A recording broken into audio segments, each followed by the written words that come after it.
Bonjour à tous et merci de nous retrouver ce dimanche dans notre émission Sagesse bouddhiste. Des monastères en restauration, des temples en construction, des fidèles de plus en plus nombreux, sans parler des touristes en grand nombre dans les lieux de culte, la Chine aujourd'hui offre un visage beaucoup plus religieux qu'on ne croit. Et dans ce renouveau, le bouddhisme Chan occupe toute sa place. C'est ce que nous allons voir ce matin avec notre invitée Catherine Despeux. Nous rappellerons tout d'abord quelle a été la politique de la Chine à l'égard des religions depuis le XXe siècle, comment en particulier a évolué le bouddhisme Chan et quelles sont aujourd'hui les initiatives monastiques et laïques qui permettent de parler de véritable renouveau du Chan en Chine. Pour évoquer toutes ces questions, nous avons donc le plaisir de recevoir Catherine Despeux. Bonjour. Bonjour. Vous êtes professeure émérite à l'INALCO en langue et philosophie chinoise, spécialiste notamment des religions de ce pays dont vous êtes passionnée, dans lequel vous vous rendez régulièrement. Vous avez d'ailleurs publié de nombreux écrits sur le taoïsme, mais aussi le bouddhisme Chan. Et vous enseignez par ailleurs à l'Institut d'études bouddhiques à Paris. Merci de répondre aujourd'hui à nos questions. Alors tout d'abord, un petit rappel sur le contexte. Quelle a été la politique de la Chine à l'égard des religions au XXe siècle ? Alors, pour bien comprendre la situation actuelle, il faut savoir que dans la Chine traditionnelle, les religions n'étaient pas séparées du politique. Et c'est au fond quand la Chine est entrée dans la modernité et a fondé une république en 1912 que le problème s'est posé pour la Chine de s'adapter à des nouveaux concepts qui n'étaient pas des concepts connus dans la Chine, comme notre concept de religion avec des fidèles, avec des institutions qui étaient séparées, et ce problème d'une marche vers la laïcité. C'est ce qu'a essayé de faire la Chine en essayant tout d'abord de diminuer l'importance des religions, en confisquant certains monastères qui sont devenus des écoles. Néanmoins, les grandes religions officielles ont été structurées et la République a déterminé 5 religions principales. On peut nommer peut-être ? On peut nommer parce que ce sont les mêmes que Mao a conservées, c'est-à-dire le taoïsme, le bouddhisme, l'islam, le catholicisme et le protestantisme. Mais au fond, toute la période de 1912 à 1949 a plutôt été une période assez négative pour les religions en Chine, avec beaucoup de destruction de temples, beaucoup de retour à la vie laïque des moines. C'était d'autant plus difficile que la Chine a connu beaucoup de guerres, dont la guerre sino-japonaise, etc. Quand Mao est arrivé en Chine, a pris le pouvoir en 1949, il a voulu redonner de l'importance à des éléments de la culture chinoise et il a réinstitué ces 5 associations bouddhistes autour de ces 5 religions. Ces associations bouddhistes sont formées à la fois de cadres du parti et de religieux. Et cette période a aussi connu une période noire avec, dans les années 1954-56, quand la Chine a fait un remembrement des terres et a confisqué les terres aux monastères, donc les a gênés économiquement, et puis pendant la période de la révolution culturelle de 1966 à 1976, et c'est dans les années 80 seulement qu'il y a un renouveau et une ouverture du pouvoir chinois à l'égard des religions et que l'on a vu à nouveau se développer le phénomène religieux. Alors, avant d'entrer justement dans ce développement, est-ce qu'on peut rappeler ce que c'est que le Chan ? C'est donc l'une des 2 écoles principales du bouddhisme en Chine. À l'heure actuelle, oui. Donc l'école de Chan s'est formée autour de l'importance de l'assise de la méditation comme moyen pour parvenir à l'éveil. Et c'est une des formes du bouddhisme du grand véhicule qui est connu au Japon sous le terme de Zen. Est-ce qu'on a une idée du nombre de pratiquants du bouddhisme Chan en Chine aujourd'hui ? Alors c'est absolument impossible. Il y a des statistiques générales sur le nombre des bouddhistes qui est évalué à une centaine de millions, mais ces statistiques ne sont pas fiables parce qu'elles ne comportent absolument pas d'enquête sur les fidèles eux-mêmes. Donc il y a en fait beaucoup plus de fidèles bouddhistes que ce chiffre ne l'indique. En nombre de moines En nombre de moines, il y a 130 000 moines reconnus officiellement. Mais là encore, ça ne tient pas compte de petits centres et je pense qu'on pourrait parler de 200 000 religieux d'une manière générale. Alors, à défaut d'avoir des chiffres plus précis, à quoi voit-on qu'il y a un engouement, un renouveau du bouddhisme Chan? Eh bien, on le voit parce que, d'une part, le site de l'Association bouddhiste de Chine donne des informations très régulièrement. Si on se promène dans la Chine, on voit que partout il y a des temples en reconstruction, notamment si l'on va dans les grands centres culturels, les centres des anciens maîtres du Chan, qui sont en pleine reconstruction. Alors le temple Shaolin, qui est le point de départ du bouddhisme Chan, a été l'un des premiers à être reconstruit dès les années 80-84, en partie par l'encouragement du gouvernement, mais aussi grâce à tous les fidèles d'outre-mer, notamment les Japonais, qui ont fait des dons très importants pour la reconstruction de ces temples. Et à l'heure actuelle, dans d'autres régions de Chine aussi, on a des fidèles bouddhistes, soit japonais, mais beaucoup de Chinois d'outre-mer ou de Chinois très fortunés de la Chine populaire, qui font des dons pour la reconstruction de ces temples. Et quel est l'intérêt finalement aujourd'hui pour la Chine d'autoriser toutes ces reconstructions ?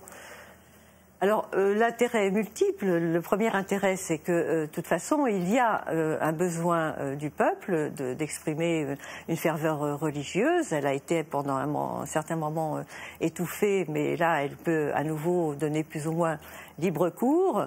Le deuxième intérêt, c'est que ces grands monastères sont des centres culturels et que la Chine veut en faire des centres touristiques, que ça va rapporter de l'argent du point de vue économique. C'est aussi une façon de faire vivre économiquement la région. Et eh bien, les dirigeants eux-mêmes ont des croyances religieuses et sont très souvent de fidèles pratiquants du bouddhisme, du taoïsme ou d'autres choses, même s'ils ne le montrent pas toujours. Vous allez régulièrement en Chine, vous y allez souvent avec une caméra et vous avez constaté justement cet essor, ces constructions, ces restaurations.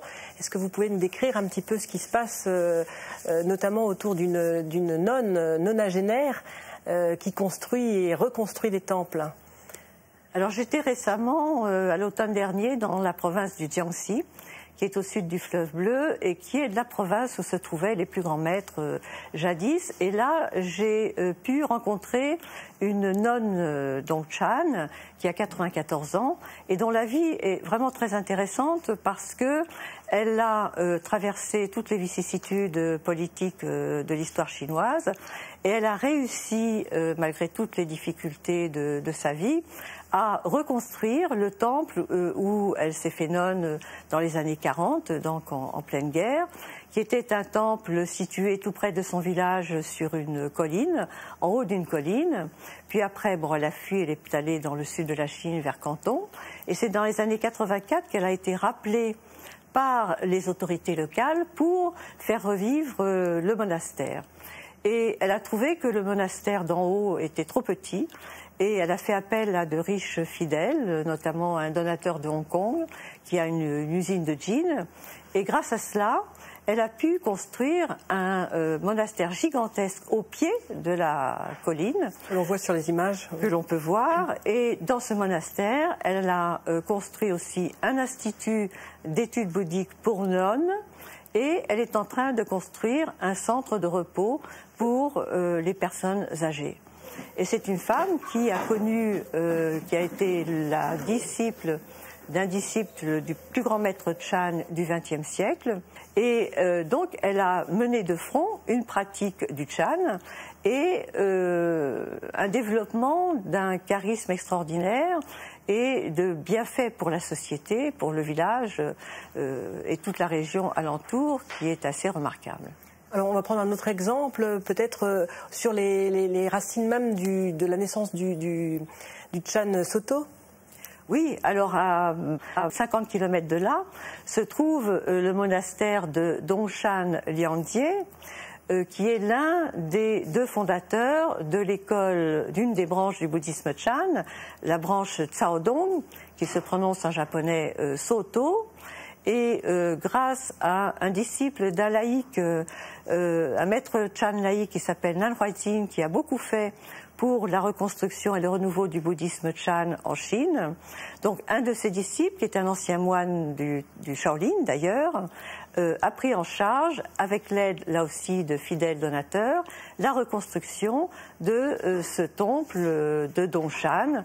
Donc il y a à l'heure actuelle peut-être 4 ou 5 moines qui sont là et qui surveillent la construction d'un temple beaucoup plus grand que l'ancien, et à côté de ce temple, un immeuble qui sera réservé à l'hôtellerie et à l'organisation d'une grande salle de méditation, d'un grand dojo pour les laïcs.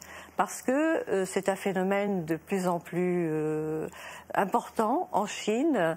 Les laïcs, de plus en plus, souhaitent faire des retraites intensives de méditation de 7 jours, voire plus. Et ces moines, eh bien, sont aussi un intermédiaire. Ce sont des gens qui organisent ce genre d'activité. Quand on regarde la carte de Chine, finalement, est-ce qu'il y a une concentration sur une région donnée de ces temples Chan ? Alors oui, la province du Jiangxi, la province du Zhejiang, au sud de Shanghai, une province au sud de Fujian, et puis une province au nord qui est la province du Hebei, où se trouvait le temple de Linji, au Rinzai, qui est un des plus grands maîtres d'une Shan, et aussi à Chengdu, dans le Sichuan, et dans le Shanxi, au Wutaishan. Le Wutaishan, c'est une montagne sacrée, une des 4 montagnes sacrées du bouddhisme, et il y a là un très grand centre Chan pour moines et pour nonnes, avec aussi un institut d'études bouddhiques. C'est très important. Alors, vous l'avez dit, Catherine Despeux, ces temples, ces nouveaux temples attirent beaucoup de monde, des touristes, des pratiquants, des fidèles et bientôt des retraitants. Est-ce que cet engouement, finalement, ne risque pas de gêner un petit peu la vie monastique en elle-même, le calme, finalement, requis dans les monastères ? Évidemment, là, c'est un problème, c'est un danger. D'une part, parce que les moines qui sont en charge de ces monastères sont très occupés à la gestion, à l'administration du temple. Ils sont très occupés parce que les associations bouddhistes organisent constamment des réunions pour discuter de tel ou tel point de doctrine ou tel ou tel point pour développer tel aspect du bouddhisme. Cet afflux de touristes qui soit viennent là pour voir le temple d'un point de vue culturel, soit l'afflux de fidèles qui viennent en pèlerinage ou qui viennent pour prier une divinité, quelle que soit l'école du monastère, ils viennent là aussi pour prier les divinités ou bien pour demander une cérémonie pour un mort ou pour un problème, pour quelqu'un qui est malade, etc. Donc tout cet afflux, évidemment, fait un tatamar assez incroyable. Et certains temples Chan essayent de consacrer, de fermer une partie et de consacrer une partie du temple ou une partie du parc derrière le temple pour des retraites éventuelles pour les moines qui souhaiteraient justement pouvoir pratiquer intensément. Donc c'est quelque chose qui commence à poindre, mais pour l'instant, il semble qu'ils obtiennent les autorisations. Donc c'est quand même plein d'espoir. Merci beaucoup Catherine Despeux d'avoir répondu à toutes ces questions. Pour prolonger l'émission, voici quelques suggestions de livres. Tout d'abord, L'expérience de l'éveil de Nan Huanshin chez Point Sagesse. Il s'agit des enseignements de l'un des plus grands maîtres chinois du bouddhisme Chan au XXe siècle, qui, à travers textes anciens et expériences personnelles, évoque le cheminement vers l'éveil. La pensée en Chine aujourd'hui, sous la direction d'Anne Chang, chez Folio Essai, un état des lieux de la modernité chinoise où l'on trouve tout un chapitre sur la place de la religion au XXe siècle dans ce pays. Et puis la construction de la sainteté dans la Chine moderne, la vie du maître bouddhiste Zhu Yun de Daniela Campo.